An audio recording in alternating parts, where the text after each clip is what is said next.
नमस्कार दर्शकों, इस समय हम हैं प्रांसला, एक ऐसी राष्ट्र कथा जो हम और आप बहुत कम देखने सुनने को मिलता है। राम कथा सुनते हैं, भागवत कथा सुनते हैं, विष्णु पुराण कथा सुनते हैं, राष्ट्र कथा अद्भुत और अप्रतिम। जब आए हम तो हमें लगा कि कुछ तो नया होने वाला है। तो जनरल साहब क्या कहना चाहेंगे इस राष्ट्र कथा को? देखिए, मैं पिछले कोई 16 वर्षों से स्वामी धर्मबंधु जी के साथ मैं संबंधित हूँ और राष्ट्र कथा शिविर, ये नेशनल इंटीग्रेशन कैंप, जिसमें कि देश भर के बच्चे आते हैं। और आज इस बार तो मेरे से कोई 17-18 हज़ार बच्चे आए हैं।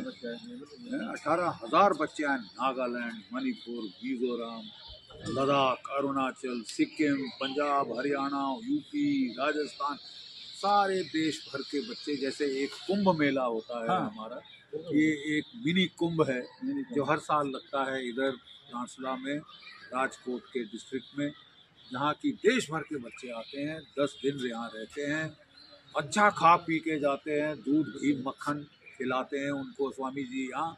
और सुबह पीटी और गेम्स और मार्शल आर्ट्स और राइडिंग, और फिर उसके बाद जो टॉप स्पीकर्स हैं कंट्री के, वो यहाँ बुलाते हैं ताकि वो उनसे बात करें, चाहे इसरो के साइंटिस्ट, चाहे जजेस, चाहे आर्मी के कमांडर्स, गवर्नर, मिनिस्टर, सबको यहाँ वो लेके आते हैं, ज्ञान लेके जाएंगे बच्चे, ताकि उनसे बच्चे सीख के जाएं कुछ। और उससे ज़्यादा ज़रूरी कि वो आपस में इंटरैक्ट करें, कि वो दोस्त बनाएं नागालैंड के अंदर, मणिपुर में, लद्दाख में, ताकि वो मिलजुल के रहना सीखें। और हम सब भारतीय हैं, एनसीसी का ये स्लोगन है, हम सब भारतीय हैं।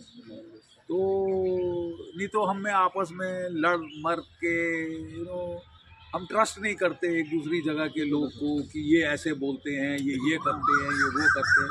अरे खुश रहो यार। बिल्कुल बिल्कुल। और सर, इसी पर हमारा प्रश्न है। कहते हैं कहीं भाषावाद, कहीं प्रांतवाद, कहीं जातिवाद, कहीं ना कहीं ये अपने देश को कमज़ोर करता है। हमने देखा है क्योंकि देश की पहचान युवा, देश में सबसे ज़्यादा वोटर युवा, और यहाँ प्रांसला में सबसे ज़्यादा युवा आए हुए हैं। बिल्कुल है ना, बिल्कुल पूरे देश से युवा आए हुए, और युवाओं की एक समझिए कि संगम है। तो उन युवा वर्ग के लिए क्या कहना चाहेंगे आप? देखिए, युवा वर्ग को मैं एक चीज़ याद दिलाना चाहूँगा कि आजकल हिस्ट्री जो है ना, बड़ा अनपॉपुलर सब्जेक्ट हो गया है। बच्चे सोचते हैं इसमें घोटे लगाने पड़ते हैं, राजाओं के वंशों के नाम याद रखने पड़ते हैं, डेट्स याद रखनी पड़ती हैं, 1857 और ये और वो और वो और ये। और इसलिए ज़्यादा बच्चे खुशी से, स्वेच्छा से इतिहास नहीं पढ़ रहे। मैं सिर्फ याद दिलाना चाहूँगा कि those who do not read history are condemned to repeat it। जो इतिहास नहीं सीखते तो उसे दोहराने पे मजबूर होते हैं।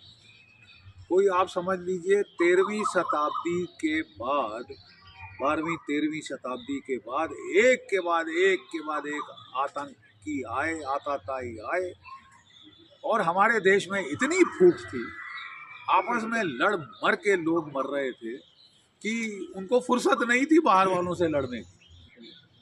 ठीक है, और आपसी फूट का फायदा उठा के विदेशियों ने हम पे राज किया। और जाते जाते एक चीज हमको अंग्रेज दे गए, कास्ट नाम का कोई शब्द किसी भारतीय भाषा में नहीं है। किसी भारतीय भाषा में नहीं। Caste comes from a Portuguese word called casta. अंग्रेजों ने कास्ट का इन्वेंशन किया और हम पे थोप के चले गए कि ये ऐसे लड़के मरते रहेंगे आपस में कि सालों को कभी फुर्सत नहीं मिलेगी हमसे लड़ने। लेकिन साहब, दुख की बात मुझे ये लगती है कि आज़ादी के आए 75 वर्ष हो गए और अभी तक जो है हम लोग सारी इलेक्शन कास्ट पे लड़ रहे हैं। कास्ट का अंग्रेजों के ज़माने में इतना महत्व नहीं था जितना कि आज है। बिल्कुल बिल्कुल। रिजर्वेशन के लिए लड़के मर जाओ, कास्ट के लिए लड़के मर जाओ, एजुकेशनल इंस्टीट्यूशन में रिजर्वेशन है चाहिए। मेरे हिसाब से रिजर्वेशन केवल और केवल इकोनॉमिक क्राइटेरिया पे होनी चाहिए।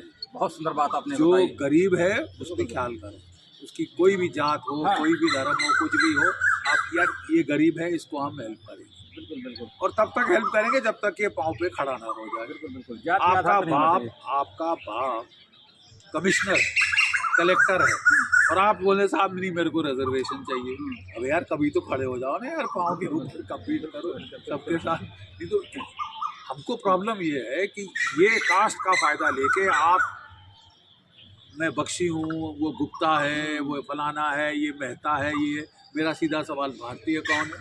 बिल्कुल बिल्कुल उसी मैं बात पर- सीधा सवाल पूछ रहा हूँ आपसे कि भारतीय कौन है? ये जो छोटी छोटी पहचानों में आपने अपने देश को बांट दिया, तोड़ दिया। आप साहब जो है, आपका देश कभी इकट्ठा नहीं होगा जब तक हम ये जात पात का सिस्टम खत्म नहीं करेंगे। और 75 साल हो गए ना साहब, अम्बेडकर साहब ने भी तो 10 साल के लिए मांगा था। हाँ तो आप तो 75 साल हो गए, अब कितना 50,000 साल चाहिए? इतना 50,000 साल पहले मेरे किसी पुरखे को ये नहीं दिया, वो नहीं दिया, ये किया, वो किया, तो साहब वो करो। जिसका नुकसान हुआ है उसको हेल्प करनी चाहिए, 75 साल हेल्प की है। अब मेरा ख्याल ये, अब वो एक बैज बन गया, आइडेंटिटी बैज, ठीक है ना, और उससे जो भारतीयता है वो आने नहीं दे रहे आप। हाँ अब कल पाकिस्तान लड़ेगा तो वो फिर अगर मेरी और आपकी लगती है तो उसका फायदा उठाएगा, लड़ाएगा, मराएगा आपस में। बिल्कुल। बख्शी साहब एक प्रश्न राजनीति के ऊपर है।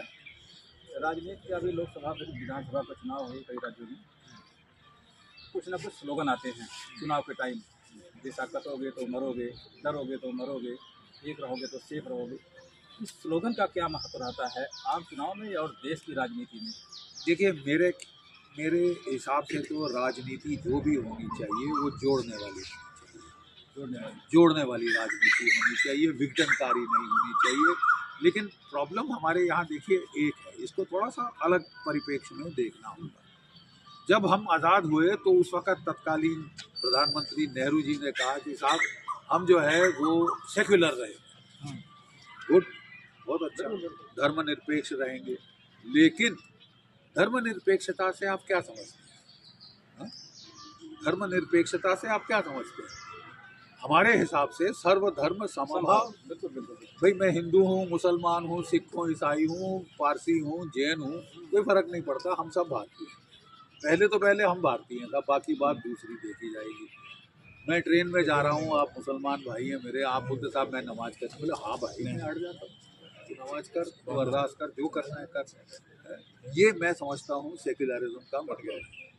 लेकिन आप सेक्युलरिज्म का मतलब साहब ये निकाल दे कि साहब नहीं साहब, मतलब था कि आप, हमने प्रजातंत्र चुना, करेक्ट, हमने प्रजातंत्र चुना, और प्रजातंत्र, एक मिनट यार कौन जैन बख्शी, हेलो, हमने प्रजातंत्र चुना, हाँ, प्रजातंत्र का मतलब, और हमने चुना universal adult suffrage, 1 man 1 woman 1 vote. तो अगर आप इसके ऊपर हिसाब से जन बख्शी,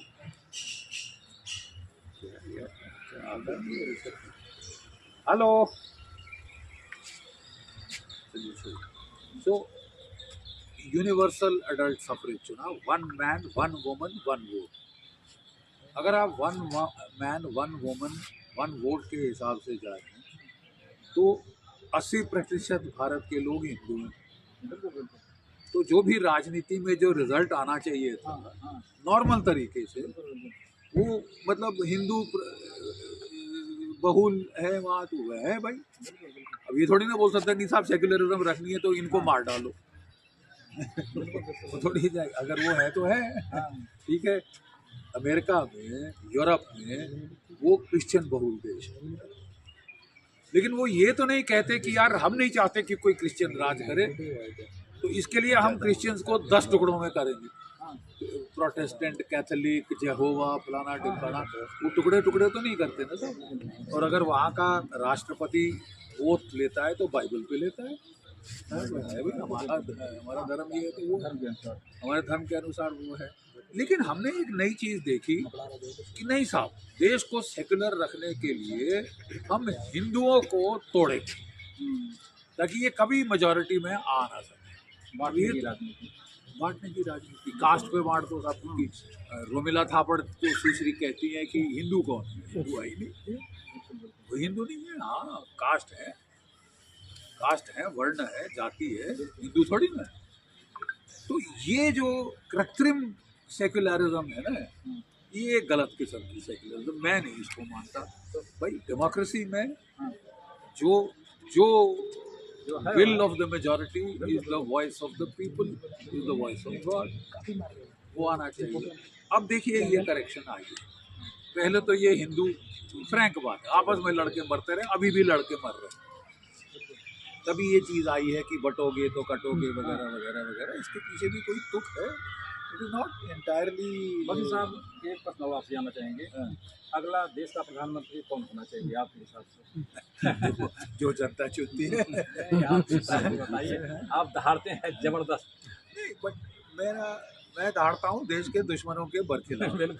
पॉलिटिक्स में मेरा कोई खास इतनी रुचि नहीं, क्योंकि मैं तो नहीं बनूंगा। तो जो और बने अच्छा है, जिसको लोग चाहते हैं वो बने। बहुत नाम है, काफ़ी केपेबल लोग हैं। मोदी जी हैं, आपके योगी आदित्यनाथ हैं, आपके हमारे होम मिनिस्टर साहब हैं, वो बहुत राजनाथ अच्छा सिंह वकील साहब साहब, हैं। एक चीज़ और जानना चाहेंगे, कहते हैं 2014 के बाद हिंदुत्व में निखार आया, ऐसा सही है ये बात? 2014 के बाद बहुत फर्क आया ना। आपकी जो डेमोक्रेसी है अब वो एक्चुअल बेसिस पे, नंबर्स के बेस पे आ गई ना, जो कि डेमोक्रेसी का डेफिनेशन है, परिभाषा क्या है। The voice of the people is the voice of the majority. जो मेजॉरिटी चाहे वो होगा। अगर आपको नहीं अच्छा लगता तो फिर अब ये थोड़ी ना करेंगे कि नहीं साहब ये इनको वोट का हक ले लो या इनके वोट काट दो, ताकि एक नतीजा है जिसमें कि the tail wags the dog. समझ रहे हैं कि दुम जो है वो कुत्ते को हिलाएगी, कुत्ता तुमको नहीं हिलाएगा। ये भी नहीं हो सकता, वो गलत है, सिद्धांतिक तौर पे गलत। तो दर्शकों, ये थे हमारे साथ जनरल बख्शी साहब। कहते हैं भक्ति में शक्ति, और शक्ति ऐसे रूप में निखरती है। अंत में अवधपुरी चैनल को क्या कहना चाहेंगे? अयोध्या से लेकर रामेश्वरम तक जितने धर्म स्थल है, जितने तीर्थ स्थल है, पूरा कवरेज हमारे चैनल पर मिलता है। बहुत अच्छा, मुझे बहुत खुशी है। तीर्थ स्थलों का बहुत महत्व है, नदियों का बहुत महत्व है। अब मैं जबलपुर में पला पोसा बड़ा हुआ, वहाँ पढ़ा, वहाँ नर्मदा नदी और त्वदीय पाद पंकजम नमामि देवी नर्मदे। वाह, क्या बात है। तो वो नदियों में देखिए, हमारे जो भी ऋषि मुनि हैं जो ध्यान तप करते थे, पानी ऊर्जा को पकड़ते थे। तभी जो ऋषि होते थे एक कमंडल रखते थे, किसी को श्राप देना हो, किसी को आशीर्वाद हो, वो पानी छिड़क के डाल देते थे, क्योंकि वो ऊर्जा पानी में रहती है। तो हमारी गंगा नदी, सरस्वती, यमुना, गोदावरी, ताप्ती, नर्मदा, इनमें शक्ति भरी है, इन पे हमारे तीर्थ हैं सारे। ठीक है, ये हमारी नसों में असली खून जो बह रहा है। और मैं इतना बता दूं कि रेडियो कार्बन डेटिंग के मुताबिक, साइंटिफिक, आपकी जो सरस्वती सभ्यता थी, सरस्वती नदी जो सूख गई, उसमें राखी गिरी, धोलावीरा, बिरहाना नाम के शहर हैं जिनकी कार्बन डेटिंग हुई है। पता कितनी पुरानी है? 9,500 साल। Radio carbon dating scientific method से इतना पुराना है, तभी इसको सनातन धर्म कहते हैं। बहुत सुंदर। हमारे साथ जुड़ने के लिए बहुत बहुत धन्यवाद। Thank you so much.